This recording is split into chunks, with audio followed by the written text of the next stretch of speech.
In all my speaking around the country, people have asked me, I don't know, 1,000 times, how did you get the motivation to ever start this? What got you on this path? And I guess I started studying biblical worldview, the idea that we don't look at things through a God lens like we should. We look at the polls and the experts and our friends and whatever else.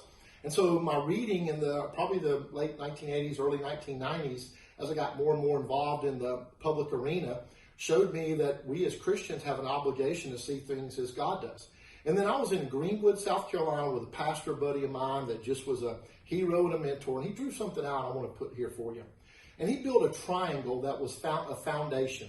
And he said, America is different because America forever, for 150, maybe even 175 years, no matter what political party, where you're from, that Americans in leadership have the idea of a common biblical moral code.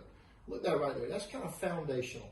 The common biblical moral code existed because parents, specifically you guys, men, fathers, taught the children. Job talks about this. Deuteronomy talks about this. Of course, it's in Psalms and Proverbs. But parents taught their children biblical ways in the Word of God. They taught it directly out of the Word of God. We had a biblical worldview. Well, as you can see from the graph, we then created a time when man's laws reflected God's laws. We had laws that came from, as William Blackstone's commentary said, all laws come from God. That's the original lawgiver. Goodness, if you go to the United States House of Representatives and you're standing in the well of the House, you look all the way around the room. I think there are 24 different lawgivers in the United States House of Representatives surrounding the House well. But only one of those lawgivers, Moses, the original lawgiver, looks directly down at the Speaker's chair. And that's important because God's laws are the original laws. Blackstone's commentary was used in every United States college and law school until about 1920. It's been removed. But Blackstone said it right. Man's laws reflected God's laws. And that created what Isaiah 54:13 said, great is the peace of thy children.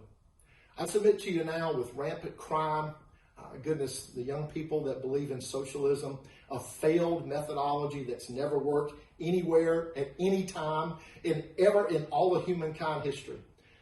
The nonsense we're facing with feelings today and people saying they feel like a girl just to get into a race. And it's just crazy the kind of things that go on. We don't have great peace in our children.